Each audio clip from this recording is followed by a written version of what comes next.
Namaste Sadhguru. Namaskaram. I'm Harshita. My question to you is, what do you think about the concept of hell or heaven? See, those who have made a hell out of themselves are always aspiring to go to heaven.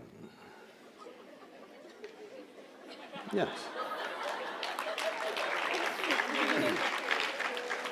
If I am sitting here and I'm blissed out, totally, look at my eyes. It looks like I'm always stoned. Yes, never touched a substance, but this is the most complex chemical factory in the world, is that so? Do you agree with me? The question is only, are you a great CEO or a lousy CEO of this chemical factory? If you are a great CEO, you would keep this all the time, blissed out, right chemistry. If you're a lousy CEO, you produce bad chemistry and you think it's because of this one or that one or that one. So, for some reason people are feeling miserable. Their chemical factory is not going the way they want. They can call it sadness, they can call it misery, they can call it depression. So, when this is feeling like hell, we hope that somewhere when we go up there, that everything will be fantastic. Harshita means, blissed out. So, this happened in Alabama. You know Alabama state? It's a special state. It's a different kind of state, hardcore religious state. So in a Sunday school teacher was going all out, full rhetoric, full force. And unfortunately, the audience were not like you, they were all tiny tots. It's a catch them young policy. In his full rhetoric, he was going and children were sitting like this. Suddenly he stopped for dramatic impact. He stopped and he said, "What do you have to do to go to heaven?" Little Mary in the front bench stood up and said, "If I mop the church floor every Sunday morning, I will go to heaven." Absolutely. Another little girl out there said, If I share my pocket money with my less privileged friend, I will go to heaven." Correct.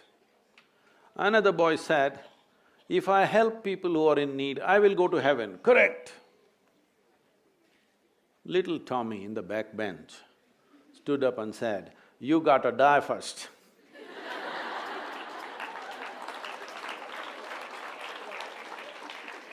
Well, that's a qualification. If you want to go to heaven, you got to die first. So when you die, depending on your culture, we will either bury you or burn you or cut you and throw you to the birds. Yes, one of these things we will do, depending on your culture. So one thing is very clear, you will put your body back into the earth and it's a very eco-friendly thing to do. So you left your body and went to heaven.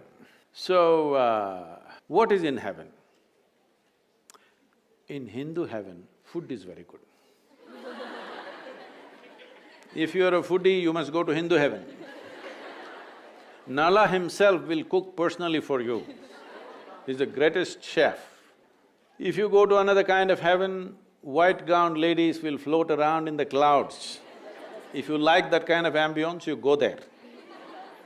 If you go to another heaven, you will have virgin problems. If that's what you're looking for, you go there. But you went there without the body. What do you do with good food and virgins, I'm asking? Hello? You don't have a body? These are all bodily problems, isn't it? No body, what do you do with food and virgins?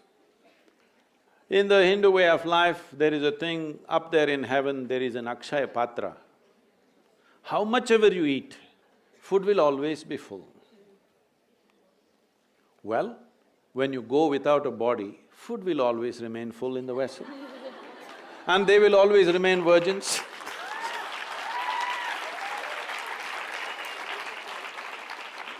So, We have been doing this for a long time. This was one simple way. You must understand the managerial skills of the traditional people. This was a way of managing humanity. You're miserable. You… don't worry, when you go there, everything will be okay. Solace. So if it is a psychologist saying these things, it's okay. But you really made them believe everything is going to be better somewhere, you can mess up your life here, that's not good. Somebody is in deep state of suffering, don't worry, when you go and sit in God's lap, everything will be okay. It's a psychological tool. It's fine when people are in extreme states, but don't brand it and sell it everywhere because it's not going to work like that. So, now heavens are collapsing in people's minds. Why there is such an increase of consumption of alcohol and drugs on the planet is mainly because still people are not articulating it, but in their minds, heavens are collapsing.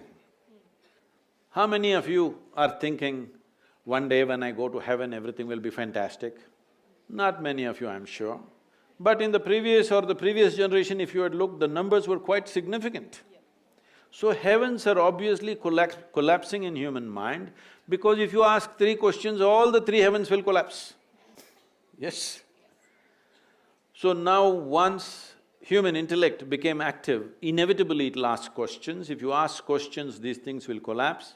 So people are trying to have alternatives right here, that they're getting drunk and drugged right here. To be healthy, they need chemicals. To be peaceful, they need chemicals. To be joyful, they need chemicals. For everything, they need chemicals. I want you to know this, 70% of US population is on prescription medication. The most affluent nation on the planet. Why does individuals and society seek affluence? Because the first step of affluence is choice of food, choice of nourishment. The second step of affluence is choice of lifestyles. The most incredible variety of food is in front of you and enormous lifestyle choices are there, and in this society, 70% of the people are on pharmaceutical, prescription medication. This clearly shows if you do economic development without also cultivating human consciousness, our wealth will become our biggest problem. So we are still on the threshold of economic development. This is the time where we have to invest in evolving human consciousness. So if individual evolution in terms of becoming conscious doesn't happen, you will see 90% of the population will fall into chemicals. When they fall into chemicals, I'm not talking about this as a moral thing. If 90% of the human population goes on constant usage of chemicals, the next generation that we produce will be a generation which will be much less than who we are. And that's a crime against humanity. Every generation, the next generation that comes, must be at least one notch better than who we are. If we produce a generation less than us, then we have committed a crime against humanity, we have taken humanity backwards. And that is what will happen if chemical usage multiplies and it is going wild. This is the time to raise consciousness, that's why we are here with you. To blow your mind without cocaine.